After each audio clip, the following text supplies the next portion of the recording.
¿Qué tal? Buenas noches a todos. Un placer que estén aquí con nosotros acompañándonos. Bienvenidos sean todos ustedes. ¿Sí me escucho? Ok, sí, estaba aquí probando el audio. Sí, pues muchas gracias por acompañarnos. Estamos el día de hoy, 22 de octubre. Vamos a presenciar por ahí lo que es el webinar titulado Instalaciones eléctricas de plantas de emergencia. eh, Casos prácticos y de actualidad. Mi nombre es Adriana Martínez, yo estoy en el área de proyectos de ingeniería y sistemas técnicos especializados. Les damos la bienvenida y muchas gracias por acompañarnos. Estamos transmitiendo desde Monterrey, Nuevo León, México. Y estamos en vivo y pues gracias ahí por estar al pendiente de los webinars que estamos compartiendo con todos ustedes. En esta ocasión, el ingeniero José Luis Tobías nos dará por ahí la exponencia de este tema. El ingeniero José Luis Tobías, como ustedes ya saben, pues él es egresado de la Ingeniería de Mecánica y Eléctrica de la Facultad de Ingeniería Mecánica Eléctrica de la Universidad Autónoma de Nuevo León y pues cuenta ya con más de 36 años de experiencia. Por ahí también permítanme comentarles que vamos a tener un curso de plantas eléctricas de emergencia el 30 y 31 de octubre. Este curso va a ser de manera presencial y va a ser en nuestras instalaciones de Monterrey, Nuevo León. Ahí por ahí, si nos gustan dejar en el chat su correo, su teléfono para ponernos en contacto con ustedes y ya les brindamos toda la información, horarios, costos, el temario. Igualmente, también recordarles que aquí en Monterrey se va a llevar una expo solar y eléctrica del norte en Cintermex. Esta expo va a ser el 5, 6 y 7 de noviembre. Por ahí vamos a estar en el stand 1330, igual como quiera, si no está muy seguro ese número, por ahí se los compartimos en redes o en el grupo de Plática con Expertos para que nos acompañen por ahí a la expo. Vamos a tener rifas, premios, y pues que conozcan ahí un equipo ya que vamos a llevar por ahí a la expo para tenerlo ahí en el stand. Digo, pues sin más que agregar, pues muchas gracias nuevamente. Les recordamos mantener sus micrófonos en silencio para poder pues que fluya ahí padre lo que es el webinar y cualquier cosa por el chat, ahí vamos a estar al pendiente mis compañeros y yo para cualquier cosa. Gracias. Adelante, ingeniero.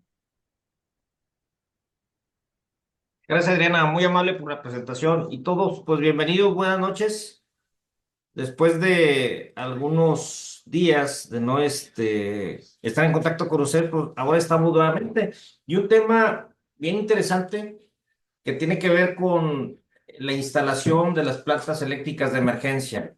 Algunos casos que son prácticos. Como todos sabemos, la tecnología va avanzando día a día. Y los equipos actuales distan mucho en su instalación con los equipos de hace 10 años, 15 años, 20 años, 30 años y demás. Hoy tenemos equipos que son computarizados, tenemos equipos muy, muy distintos a los que había en ese entonces. Entonces son ciertas consideraciones adicionales las que se tienen que llevar a cabo para hacer una correcta instalación.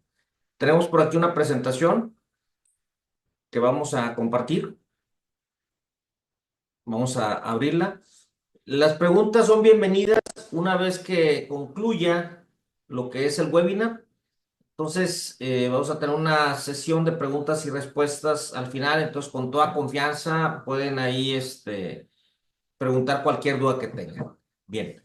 Entonces, aquí está la presentación. Vamos a empezar muy específicamente con los temas que van a ser vistos el día de hoy. Uno, pues, tiene que ver con el aspecto civil, con lo que es el montaje de la máquina, dónde va a estar instalada.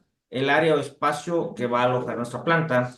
La acometida eléctrica o de fuerza, recordemos que la planta eléctrica va a ser un equipo que va a estar conduciendo energía eléctrica en aquellos fallos de la energía comercial. Entonces necesitamos proveer esa acometida adecuada eh, para que ese equipo funcione adecuadamente. Bueno, control eléctrico, SM, por ahí este elemento, el control electrónico del motor, pues viene siendo la computadora, que es hacia donde tiende este avance, este sistema que estamos viendo por los motores que son de última generación. Lo que es el sistema de combustible, el escape, las casetas acústicas y aspectos de ventilación. Entonces, vamos a iniciar con el punto número uno que viene siendo el aspecto, bueno, la introducción, ¿verdad? Actualmente tenemos la necesidad de energía eléctrica para todas las actividades, comunicaciones, tecnologías de información, residenciales, etcétera. Y de todas las formas de energía, la energía eléctrica es una de las más importantes, ¿verdad? Se puede generar eficientemente y puede ser transmitida a distancias donde quiera que estemos a un costo relativamente razonable, ¿sí? La energía eléctrica se genera normalmente en lugares alejados y se puede transmitir con esas líneas de transmisión que vemos cuando salimos a través de las carreteras y demás, ¿verdad? Actualmente en México, el sistema eléctrico nacional está constituido por diferentes plantas de generación, dentro de las cuales están ciclo combinado, solares, nucleares, hidráulicas, eólicas y carboeléctricas. La capacidad actual en México es de 88,748 megawatts, de los cuales Comisión Federal de Electricidad, que es pues una empresa del Estado aquí en México, posee el 50% de esta generación. El resto pues son empresas particulares y demás. Los componentes de un sistema eléctrico, bueno, pues ahí están, es el sistema de generación, las líneas de transmisión y el sistema de distribución de gran escala. Esos sistemas de generación, pues son lugares que están alejados, una hidráulica, una carboeléctrica, una central de ciclo combinado. Entonces, esta generación se eleva a voltajes de transmisión 220, 440 mil volts, y luego ya llega a lugares donde se va a consumir, se reduce el voltaje y luego ya se distribuye en las ciudades o en los lugares donde se vaya a consumir. La actual sociedad moderna también no podría existir sin energía eléctrica. Y por ahí en una información que estuve leyendo se menciona que la aviación, la computación y la energía eléctrica son los logros más importantes de la ingeniería en el siglo XX. Digo, estamos sin mencionar aquí lo que es la energía nuclear, el genoma, el ADN y demás, pero esto es muy específicamente en esos aspectos, la computación, las tecnologías de información. La aviación pues, nos permite transportarnos eficientemente de un lugar a otro de una forma relativamente rápida, y la energía eléctrica, pues bueno, ahorita todo funciona con energía eléctrica. Ese es el Sistema Eléctrico Nacional en México. Es un sistema que está interconectado, una red. Si nos damos cuenta por ahí, únicamente lo que es Baja California, norte y sur, están desconectados de todo el sistema, pero incluso también tenemos algunas conexiones ahí en Sonora, en Chihuahua, en Nuevo León, Tamaulipas, con Estados Unidos, y para Sudamérica, Centroamérica también por ahí algunas conexiones para suministrar energía eléctrica. Hablando muy específicamente de lo que es el aspecto civil, hay que considerar, de acuerdo a la información que nos dé el fabricante, de acuerdo a los manuales de instalación y demás, cuál es el peso que va a tener la máquina. Partimos de que debe existir una ingeniería previa, una ingeniería que nos dicte cómo debe de ser esta instalación que yo voy a hacer. Y el aspecto civil es sumamente importante. Aquí en México utilizamos un concreto de 200 o 20 kilogramos por centímetro cuadrado, y hay que tomar en consideración las dimensiones de la planta y su peso. Vuelvo a repetir, aquí es muy importante que verifiquemos la ingeniería que previamente se nos suministró, también verificar por ahí las especificaciones del fabricante. ¿Por qué? Porque nos brinda el peso específico de la planta, pero también las plantas regularmente traen un tanque en su base. Hay que considerar también ese peso para brindar o hacer una base de concreto que nos permita soportar el peso de esta máquina. También otro aspecto a considerar también es dónde la vamos a instalar. A lo mejor va a ser en un sótano, a lo mejor va a ser en un lugar elevado.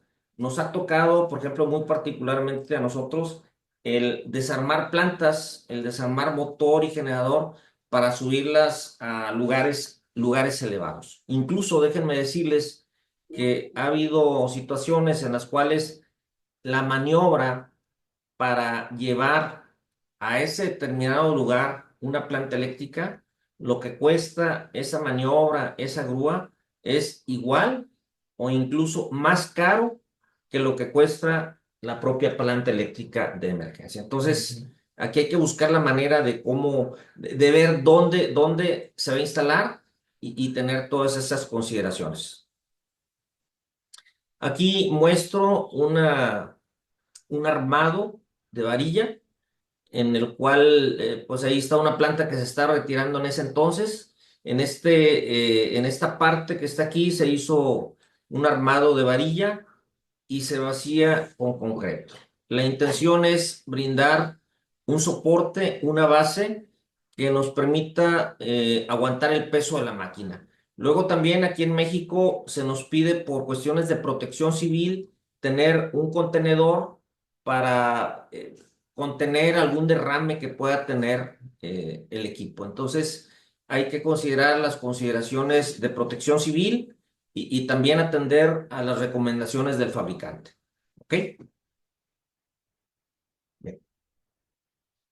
El aeroespacio donde se va a colocar la planta, nos ha tocado ver situaciones en las cuales la planta eléctrica se va a dejar en un lugar arrinconado, en un lugar en el que, pues obviamente sabemos que esta máquina requiere ventilación, requiere aire fresco, requiere también una salida para desfogar ese aire. Entonces es muy importante tomar en consideración dónde vamos a instalar este equipo. Hay que considerar el espacio, luego también para efectos de mantenimiento dejar una holgura en la periferia de la máquina para efectos de poder acceder y cuestiones de mantenimiento y demás.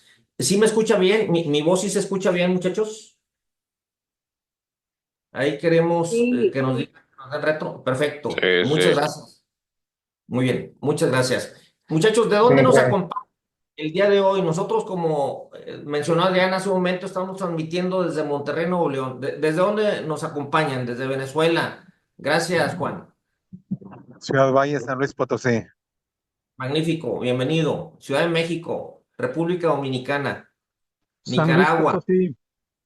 Colombia, Honduras, Perú, qué padre. Ecuador, Venezuela, Honduras. Gracias, muchachos. Gracias por hacer espacio y acompañarnos. Quiero aclarar que esta información que estamos brindando aquí no es absoluta. Vuelvo a repetir, hay que considerar las especificaciones, el manual del fabricante, las recomendaciones que nos dé. ¿Ok? Una vez que se instala un equipo, pues hay que proceder a ponerlo en marcha, a ponerlo en operación. Entonces hay que considerar, tenemos por ahí un listado nosotros de 20, 30 puntos que tenemos que cumplir para efectos de hacer una puesta en marcha, de hacer un arranque inicial y ya dejar el equipo en línea, como se dice. Entonces, se los vamos a compartir posiblemente ahí en el grupo de plática con expertos ese listado, Omar, ¿sí? Bien. Muy bien, si tienen alguna duda, con toda confianza, aquí en el chat pueden hacerla y vemos la manera de responderla. Bien, entonces el aspecto de la instalación, pues puede ser también en un lugar abierto, aquí en este lugar. Nos tocó instalar unos equipos en el exterior. Ustedes pueden ver ahí, está los equipos instalados en forma independiente. Ahí está la charola que conduce el cableado. Y en el lado derecho tenemos el sistema de combustible con un muro cortafuegos. ¿Sí? Estos son unos render que nos pidió un cliente de unos trabajos que hicimos acá en el estado de Tamaulipas. Entonces ahí se ve muy bien por efectos, para efectos de protección civil y demás. Se pedía así un sistema. ¿Por qué? Porque del lado derecho tenemos un tanque de combustible, a pesar de que el combustible diésel no es inflamable a temperaturas normales, pues sí se nos pide una protección, un muro cortafuegos. Y fíjense ustedes, ahorita mencionaba un dique de contención. En los dos casos, en el tanque que está aislado, tenemos un dique de contención ahí señalado en amarillo. Y en lo que son las plantas eléctricas también tenemos otro dique de contención. Los tanques que van en la base de las plantas eléctricas están ahí y tienen por alguna protección y demás ese dique para contener en un momento dado los derrames que pueda tener el equipo. ¿Ok? Bien. Hablando muy específicamente de lo que es la instalación eléctrica, fíjense que últimamente pues se han desarrollado cables multiconductores de aluminio. Entonces aquí también es importante ver en lo que es lo que me marca la instalación, la ingeniería eléctrica desarrollada previamente para la instalación de este equipo. Y si no, bueno, pues qué cable voy a utilizar? ¿Va a ser conductor de cobre o va a ser conductor de aluminio del tipo multiconductor llamado estabilo? ¿Cuál tipo de cable voy a poner? Ahora, si es conductor de cobre, ¿cómo lo voy a instalar? ¿A través de un conducto, una tubería, o va a ir a través de una charola? También, en ambos casos, el cable va a tener una cierta capacidad de conducción. Aquí es bien importante corroborar que la capacidad del cable vaya de acuerdo con la cantidad de corriente que nos vaya a dar la planta eléctrica. El conductor de aluminio, también déjenme decirles que, y no nada más en México, en Estados Unidos y en Canadá, últimamente este conductor tiene mucha demanda, mucha aplicación. Me ha tocado ver en lo particular algunas instalaciones aquí en Estados Unidos en los cuales este conductor tiene una aplicación y últimamente una demanda muy, muy fuerte, ¿verdad?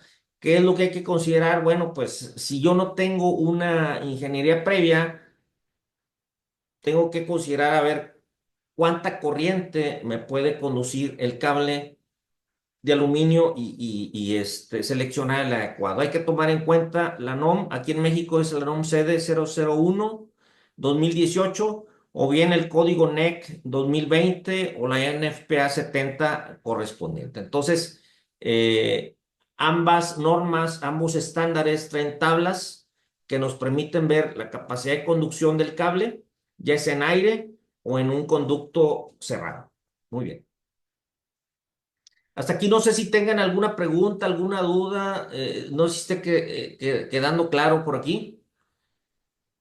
Sí, Pierre, definitivamente hay que calcular la caída de tensión, por eso ahorita mencionaba que debe haber una ingeniería previa, ¿verdad? Y no nada más la caída de tensión, el factor de agrupamiento, la temperatura, en fin, otros factores también ahí importantes.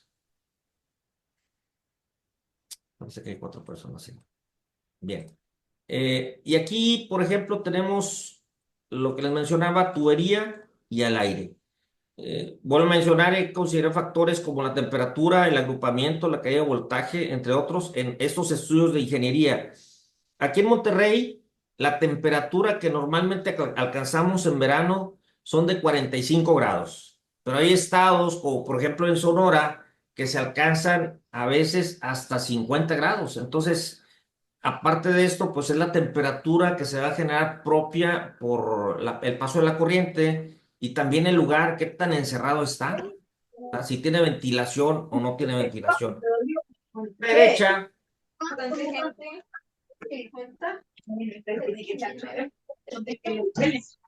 Si pueden poner su micrófono en modo off, se los agradeceríamos. Gracias. En la parte derecha tenemos una tabla en la cual vienen diferentes calibres de conductor y viene la capacidad de este conductor al aire y también en tubería. En tubería dice no más de 3 conductores. ¿Ok? Entonces, hablando de un calibre, un cero, pues nos puede dar 230 amperes al aire y en tubería nos puede dar 150. Entonces, es una gran diferencia de la capacidad, de la ampacidad que va a tener dicho conductor. El calibre 500 MCM al aire nos puede manejar 620 amperes y en tubería o en ducto nos puede manejar hasta 380 amperes. Esto es sin considerar el factor de agrupamiento, ni la temperatura, ni lo que mencionaba ahorita el compañero, la caída de tensión. Entonces hay que tomar muy, muy en cuenta estos aspectos para que, bueno, pues sea de la capacidad adecuada.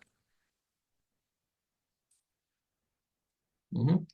Y aquí ponemos un ejemplo de un equipo de 500 kilowatts, el cual en una conexión 220 tenía un factor de potencia de 0.8, hablando de un sistema trifásico, haciendo los cálculos por ahí, la corriente máxima que nos va a dar es de 1642 amperes. Entonces, ese conducto, ese cableado, ese sistema eléctrico debe de soportar esos 1642 amperes como mínimo, ¿ok? Si yo voy a seleccionar un calibre 500 MSM, bueno, pues a través de qué conducto lo voy a llevar hacia el switch de transferencia, a través de tubería o a través de charola. Si yo me voy aquí a la tabla anterior y considerando que ponga el cableado a través del aire, el cable 500 MSM me va a aguantar 620 amperes. Entonces, ¿cuántos cables requiero yo para que pueda conducir esos 1642? Pues voy a requerir dos cables son 1240, pues no completo, ¿verdad? Entonces necesito ponerle tres cables del 500, a un cálculo rápido, ¿verdad? Sin mucha ingeniería y sin considerar ningún aspecto de los que menciona aquí, caída de voltaje, ni temperatura, ni factor de agrupamiento. Entonces, tres cables me dan 1860 amperes. Yo necesito 1642, pues está en teoría dentro de lo que yo requiero para conducir. Si yo este cableado lo voy a poner a través de tubería, vamos a regresarnos. En la tabla va a ser 500 MSM, me va a poder conducir 380 amperes. Si yo le pongo 5 cables, 5 por 380, son 5 por 3, 15, son, a ver, una calculadora por ahí, 5 por 380, Omar, 1900 amperes. Si le pongo 4, a ver, 380 por 4, 1520. Sin considerar, vuelvo a repetir, ninguno de estos aspectos, pues 4 cables me pueden soportar esta corriente. Entonces, ahí dentro de lo que es el arranque, la puesta en marcha, tengo que considerar este aspecto, ¿verdad? Para que no se nos quede corto. A ver, vamos a ver las preguntas para irlas contestando. ¿Qué tal o no es para el cable de aluminio? Jorge, habría que buscar ahí muy específicamente en la NOM, ¿sí? Viene una tabla muy específica, no recuerdo ahorita cuál es, pero ahí viene, si es conductor de cobre o si es conductor de aluminio. ¿Qué tan eficientes son los cables de aluminio generados? Jason, muy eficientes, vuelvo a repetir, se están usando a nivel internacional bastante. Ahora, fíjense bien, hay que tener una consideración porque el cable de aluminio comparado con respecto al de cobre tiene menos ampacidad. Entonces, voy a poner un ejemplo. Si el cable de cobre me da que debo usar un cable, un cero, con el cable de aluminio me voy a tener que ir un calibre o dos calibres más, dependiendo de lo que me diga por ahí la tabla. Entonces, con cable de aluminio me va a salir que debo de ponerle un cable 2 ceros o un cable 3 ceros, ¿verdad? Con todo y eso, con todo y eso, sale más económico el cable de aluminio que el cable de cobre. Yo creo que en una instalación eléctrica fácilmente va a andar por ahí de un 30% más barato, ¿sí? Entonces, Jimmy, aquí, bueno, pues más que recomendar o no recomendar, hay que ver qué es lo que dice la ingeniería, ¿sí? Pero vuelvo a repetir, se está utilizando bastante el cable de aluminio y no que lo recomienden, sino que ese es lo que hay en el mercado ahorita aquí en Monterrey. De 10 edificios que se están construyendo, yo creo que fácilmente más de la mitad están instalando cable de aluminio de este tipo que les llamo multiconductor o estabiloide. ¿Ok? Muy bien. Sí, Ronnie, o sea, el cable de aluminio THHN, o sea, hay que ver, ¿verdad? Hay que ver y que esté dentro de las especificaciones que... Acuérdense que una instalación eléctrica va a ser verificada por un perito de instalaciones, el cual nos va a dar su aval, nos va a dar su visto bueno, y en base a eso va a firmar la carta por ahí. Pierre, el cable de aluminio tiene menos conductividad, casi siempre se ve inmediato superior. Sí, así es lo que acabo de mencionar. Nos damos un calibre o dos calibres con su equivalente de cobre. Ok. Y aquí para una planta de 500 kilowatts conectada en 440, que es el doble de voltaje, bueno, pues nos va a dar la mitad de la corriente. En lugar de ser 1642 amperes, va a conducir ahora 821 amperes. Es un aspecto también importante. Hace algunos años, por allá en los 80s, los proyectos regularmente eran en 220, ¿verdad? Con el paso del tiempo, ¿qué queremos? Bueno, pues queremos que los cables estén más desahogados, que sean menores los calibres, y una opción que se vino desarrollando, ¿sabes qué? Fue desarrollar las ingenierías en 440, ¿sí? Entonces yo voy a requerir la mitad de conductor que en 220, perdón, en 440 con respecto a 220. ¿Por qué? Porque la corriente se nos va a ir a la mitad. Entonces, aquí también en este caso lo voy a instalar en tubería, en charola o va a ser de aluminio. Es muy importante considerar estos aspectos en lo que es la ingeniería previa que yo voy a hacer. ¿Ok? Bajo, Javier, pues Inge, ¿en qué condiciones? Pues ahí yo creo que más que condiciones es ver el aspecto económico, técnico, que cumple con la NOM, con el NEC, definitivamente cumple, pero yo creo que aquí también es ver dónde se va a instalar. Vuelvo a repetir, aquí en muchos edificios, aquí en la ciudad, se está utilizando tremendamente el cable de cobre. Cuando tú le muestras a un inversionista, oye, esta instalación eléctrica me cuesta un 20% menos que con este otro material, pues ahí yo creo que van a pensarlo, ¿no? Entonces, y funcional, claro que sí, también es funcional. Lo que he visto yo es de que, bueno, el cable de aluminio muchas de las veces se afloja más rápido, tiende a aflojarse más sus conexiones, sus opresores, sus zapatas y demás, ¿no? Que su equivalente en cable de cobre. Aquí en Venezuela poco se utiliza el aluminio para distribución. Este, pues sí, entonces aquí hay que ver también la cuestión económica, ¿ok? Pues sí, yo creo que ahí habría que ver también dónde se va a instalar por efecto del ambiente y demás, ¿ok? Bien, vamos a continuar. Ahorita seguimos ahí chateando. Otro aspecto a considerar también es lo que viene a ser pues el sistema de control, porque va a haber una interconexión en la planta eléctrica de emergencia y el tablero o el switch de transferencia. Y aquí en este caso particular tenemos lo que es la canalización de fuerza, pero muy importante también tenemos la canalización del sistema de control, a través de la cual yo voy a instalar el cableado la intercomunicación que yo voy a tener entre la planta y el sistema de transferencia. Y por aquí en México, muchas de las marcas utilizan el sistema o la transferencia separado de lo que es la planta eléctrica y tenemos que tener una interconexión para que haya esa comunicación. Ahí menciona una tubería de 1 pulgada para control, 12 cables del calibre 14, 2 cables del calibre 12 para lo que viene siendo el precalentador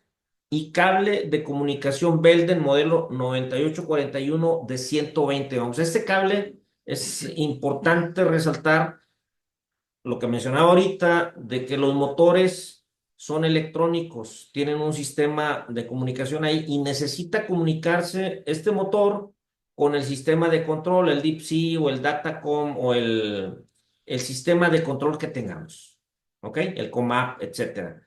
Entonces necesito un cable especial a través del cual va a viajar información de la computadora hacia el control para poder interpretar y que me pueda dar aspectos como presión, temperatura, velocidad, etcétera, ¿no? Entonces, este cable es importante que se considere para efectos de que haya esa correcta comunicación, ¿ok? En capacidades menores que no traen SM, que no traen computadora, bueno, pues únicamente se considera el cable normal THWN, el cable de calibre 14, o dependiendo también de la distancia que tengamos, nos tocó en alguna instalación por allá, en una vidriera aquí en Monterrey, en el cual la distancia de la planta hacia el switch de transferencia era aproximadamente 60 metros, ¿sí? Aquí estamos viendo en esta figura una distancia relativamente corta, 6, 7 metros, ¿verdad? Pero si estamos hablando de 60 metros, sí vamos a tener una caída considerable de voltaje y ahí dependiendo de la ingeniería que se haga, pues a lo mejor conviene subir el cable, el calibre, a lo mejor un calibre 12 por efectos de la caída. Recordemos que el control nos va a mandar señales para arranque, bobina de combustible y para el motor de arranque. Entonces debe de llegar esa señal. Esa señal va a viajar del motor al control y se va a regresar. Entonces vamos a tener un camino doble de regreso a la planta de emergencia. Entonces hay que considerar bien el dimensionamiento del sistema de control. Y vuelvo a repetir, aquí es importante que nos apoyemos en lo que dice el manual y en lo que nos da también de referencia el fabricante. Aquí los vendedores también, parte de su función es orientar al cliente para la mejor óptima instalación del sistema de control y de la planta en términos generales. ¿Ok? Bien, hablando de lo que es el sistema de combustible, bueno, pues en el tanque almacenará el combustible que posteriormente se utilizará. Aquí en Monterrey hemos tenido cortes de energía que en ocasiones duran días. Entonces hay que considerar el consumo que va a tener la máquina. Y por aquí estoy poniendo un valor, un factor que viene siendo el 0.25. Este valor lo multiplicamos por la capacidad de la planta eléctrica y nos da aproximadamente el consumo de combustible. Si multiplicamos ahí una planta de 1000 kilowatts por 0.25 nos va a dar aproximadamente un consumo de 250 litros por hora. Ahorita, por ejemplo, tenemos una planta que está trabajando 24/7 de 1000 kilowatts precisamente. Imagínense ustedes, son 250 por 24, ¿cuánto nos da, Omar? ¿Cuánto? 250 por 24. 6000. 250 por 24. Entonces, imagínense ustedes el volumen de combustible que está consumiendo esta máquina. Entonces, yo debo tener un tanque, un depósito que me pueda almacenar esta cantidad de combustible. En este caso particular, esta máquina tiene un tanque de 5000 litros y un tanque de 2000. Entonces hay que considerar el volumen para qué tanto va a ser mi corte de energía, ¿verdad? Entonces hay que tomarlo en consideración. Por ahí menciona que los materiales que se deben de usar debe ser tubería de acero al carbón, cédula 40. Evitar usar tuberías de cobre o material galvanizado. ¿Por qué? Porque estos sueltan un material que va y se decanta en lo que es el sistema de combustión, en la bomba de inyección y los inyectores, y nos puede llegar a dañar lo que es el sistema de inyección. Vamos a abrir el chat, Omar, para ver ahí qué preguntas hay. Eh, el cable, pregunta Arturo, el cable de alucobre se sugiere para cargas de amperaje y voltaje muy grande, pero para instalaciones eléctricas residenciales de 220 o inferiores no se debe usar alucobre. Digo, no sea pregunta o afirmación, Arturo, ¿se puede agregar combustible al tanque si la planta de emergencia se está usando? Sí, la respuesta es sí, sí se le puede agregar combustible cuidando nada más por ahí, pues evitar algún derrame o algo, ¿verdad? Vuelvo a repetir, Arturo, aquí nada más es cuestión de ver los costos, ¿verdad? De ese alucobre. No me ha tocado verlo a mí en el aspecto residencial, pero pues lo hemos visto acá en los edificios. Yo creo que es hacia donde tiende esto, ¿verdad? Bien, otro aspecto también a considerar, bueno, sabemos que las plantas eléctricas generan mucho ruido y hoy por hoy también se buscan lugares que estén en el exterior de las instalaciones, ¿ok? Para aplicaciones de stand-by. Es importante considerar qué tanto ruido nos va a generar una planta eléctrica, ¿sí? Sobre todo si se encuentra en áreas residenciales. En lugares industriales no es tanto el problema, pero sí en las áreas residenciales. Entonces hay que considerar qué ruido me va a generar una planta eléctrica. Regularmente el ruido está por los 120 decibeles o en ocasiones más. Y para mitigar ese problema, para solucionarlo, existen varias opciones, dentro de las cuales están las casetas acústicas o el poner silenciadores especiales, etcétera, ¿no? Las casetas acústicas, aparte de reducir el ruido, brindan protección al sistema en general contra las condiciones ambientales. Fíjense, tenemos unos equipos que hemos instalado por acá en Matamoros desde hace aproximadamente unos 12 o 13 años, recuerdo. Abren ustedes la planta eléctrica, tiene su caseta acústica y todo. La abren y la planta se ve conservadísima. Y no porque la hayamos hecho nosotros, sino porque obviamente proporciona una protección adecuada a mi sistema de generación. Hablando muy específicamente de este tema,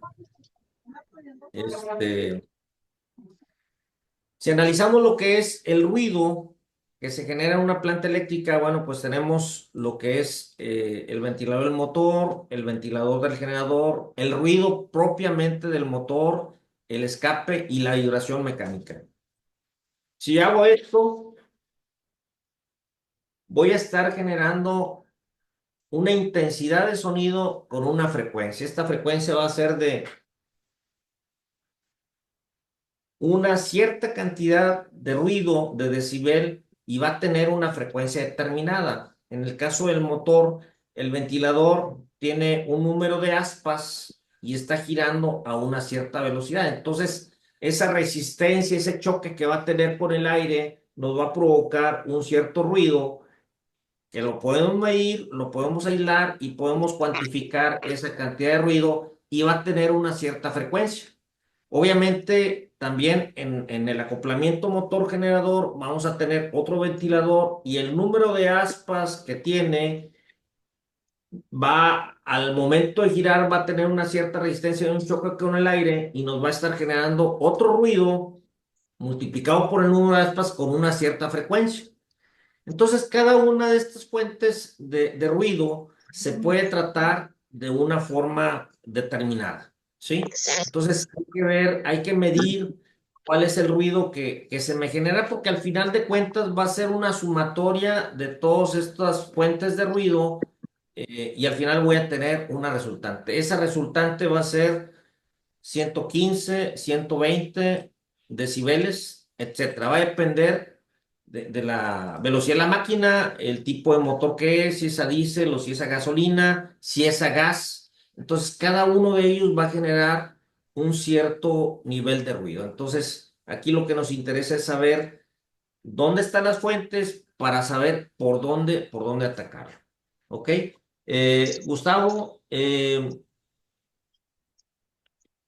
¿de qué causa que se quemen los generadores de ese tipo y qué factores de tener en cuenta para evitar que, o sea, no entiendo la pregunta, que se quemen los generadores puede ser, alguna fuga, alguna temperatura, no entiendo la pregunta, si puede ser un poco más específico. Tiempo de vida de una planta, ingeniero, con el mantenimiento preventivo, hablando de horas, fíjese, nos tocó una máquina que reparamos en una constructora hace muchos años que yo recuerdo que llegó aquí a Monterrey y esa máquina no le daban mantenimiento, estaba trabajando en condiciones extremas de polvo, de temperatura y no le hacían mantenimiento y demás. Esa máquina llegó con 8,000 horas de uso para repararse. Lo que me dice el fabricante es de que si yo le doy un mantenimiento adecuado, un mantenimiento de cambio de aceite, filtros y demás, me puede durar arriba de las 10,000 horas, a lo mejor unas 15,000 horas. Pero vuelvo a repetir, tengo que darle mantenimiento. En el aspecto de hablando de una planta que trabaja en uso continuo, si hablamos de una planta de emergencia, son otras las consideraciones, son otras las condiciones. Entonces, ahí nos hemos encontrado con equipos que a los 10 años todavía están trabajando, ¿verdad? Entonces, aquí depende mucho esas horas de vida, las condiciones en las que va a trabajar, ingeniero. ¿Ok? Bien, Gustavo, pues ahí yo creo que eso de cortocircuito habría que ver. El equipo tiene un interruptor termomagnético que debe de hacer o que debe de disparar nuestro sistema cuando hay una sobrecarga o algún cortocircuito o alguna falla a tierra. Esa es la razón. Ahorita continuamos con el chat. Vamos a continuar con la presentación. Bien. Entonces, las casetas acústicas existen tres niveles de atenuación, nivel 1, nivel 2 y nivel 3. El nivel 1, bueno, pues es el más sencillo.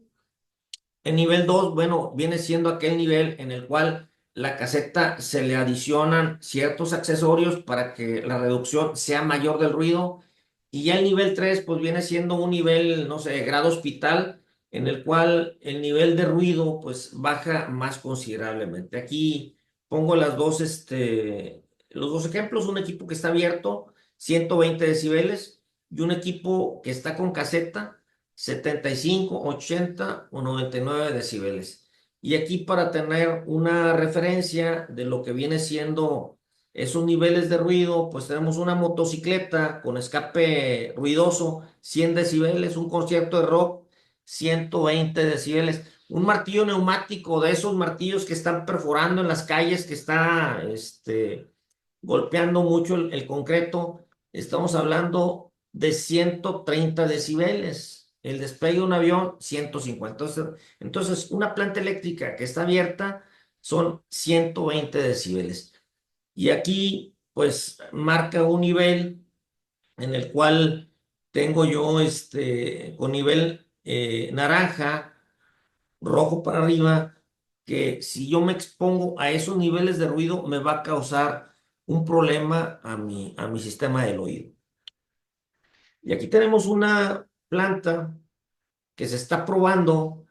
Regularmente estas pruebas se hacen a 7 metros de distancia, 72,3 decibeles. Entonces también tiene mucho que ver qué tipo de caseta es la que estamos adquiriendo nosotros, ¿no?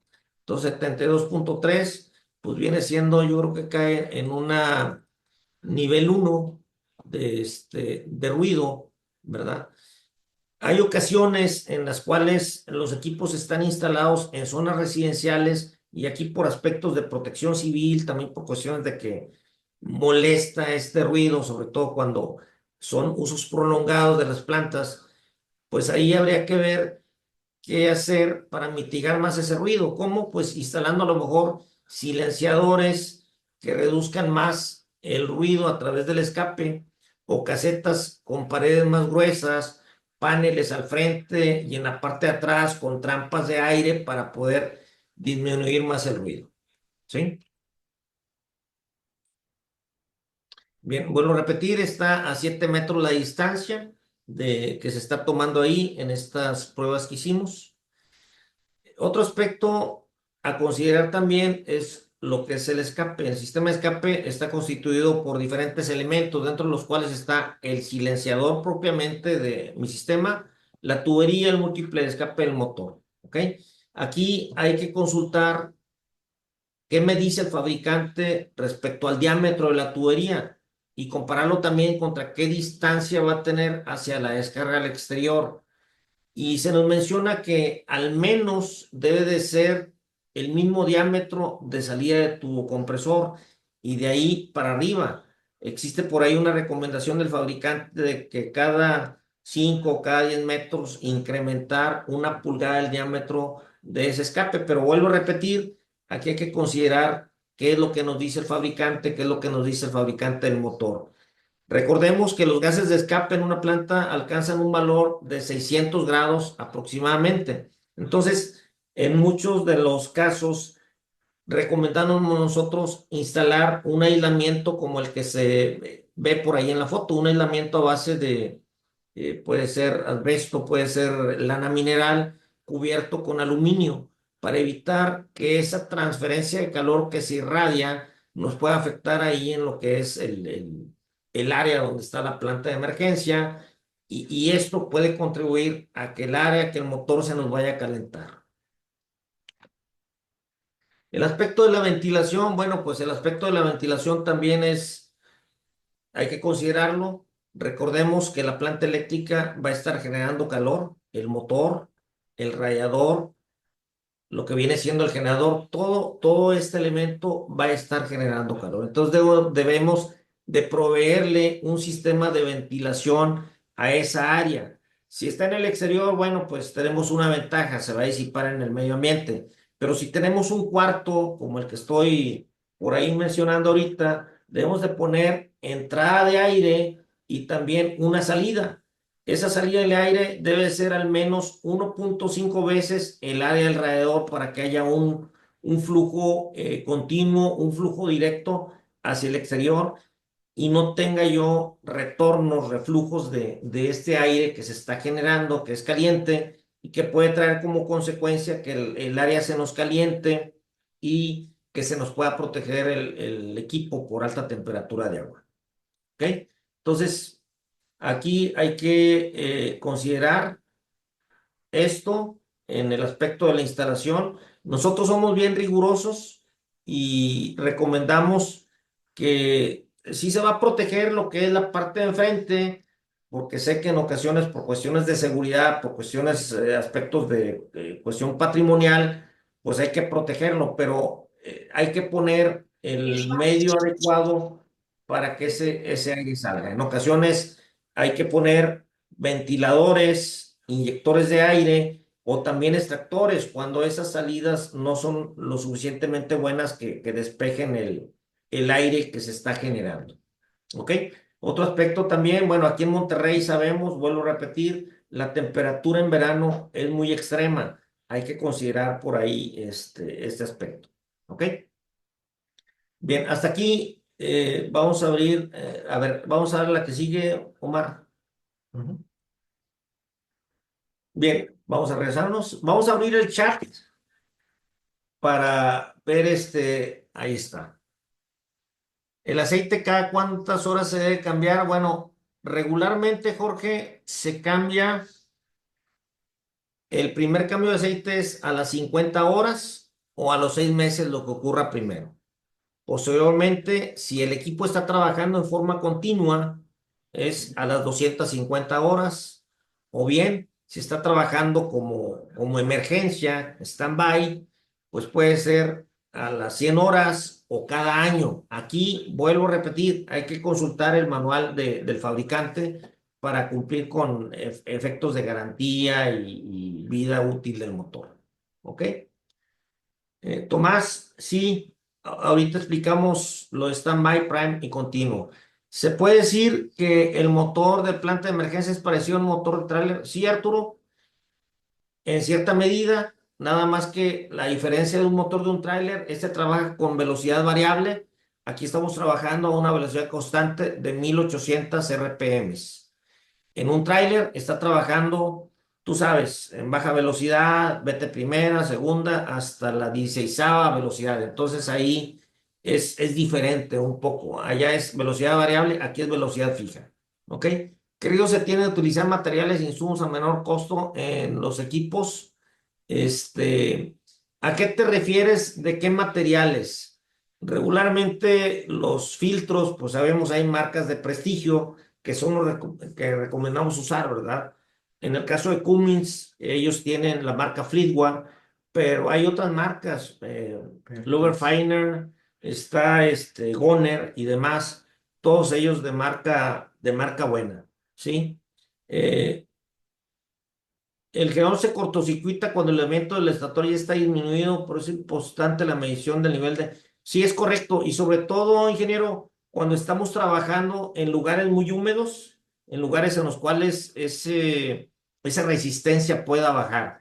Bien, hablando del aspecto de las aplicaciones, tenemos aplicación de standby, aplicación de Prime y aplicación de uso continuo. Standby viene siendo la potencia máxima que nos puede dar una máquina, ¿sí?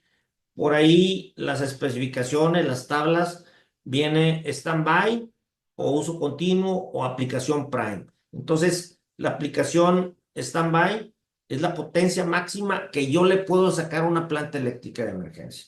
Por ahí hay fichas técnicas que nos dicen esta máquina es de 500 kilowatts y no admite sobrecarga, ¿verdad?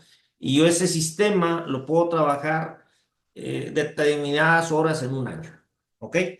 La aplicación Prime es cuando yo voy a trabajar ese equipo un determinado número de horas. También me las marca por ahí el fabricante. Cada fabricante tiene un determinado número de horas, ¿no? Y la aplicación continua, pues viene siendo aquella aplicación en la cual yo voy a trabajar mi equipo en forma continua, por ejemplo, en un aserradero, en una mina, en un lugar en el que no tenga yo suministro de energía eléctrica. Entonces, cada una de esos niveles va a tener cierta potencia que me puede dar esa máquina. Standby me va a dar 500 kilowatts. En Prime, pues me va a dar 400. Y en uso continuo me va a dar 300. Entonces, este mismo equipo, siempre y cuando yo verifique las especificaciones que me da el fabricante, es la potencia que yo le voy a poder sacar en cada uno de esos rangos en los que lo voy a trabajar. ¿Ok? Entonces hay que tener en consideración eso. Las plantas eléctricas de emergencia, por ahí de standby me hice la definición, capacidad continua en emergencia, siempre y cuando esté conectada a una red segura de energía eléctrica. Y ese es entre comillas, ¿verdad? Esa red segura, pues es la energía que tengo aquí normalmente de Comisión Federal de Electricidad, ¿no? Entonces, esa planta me va a poder suministrar esa potencia cuando esa energía eléctrica confiable falle, ¿verdad? Entonces, ya aquí muy específicamente hay que, pues, acercarnos con un asesor para la aplicación que va a tener el determinado equipo y seleccionar la capacidad adecuada que debe ser para determinada aplicación. Bien, vamos aquí, hay otra pregunta.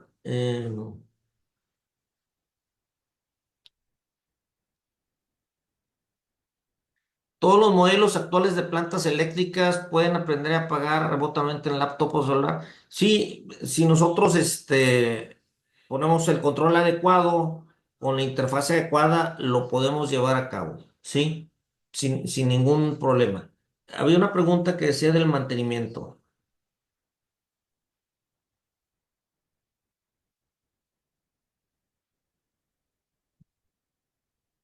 Sí, hablaba del mantenimiento. ¿Qué riesgo? No, más para abajo. ¿Hay algún límite de horas de servicio a un generador?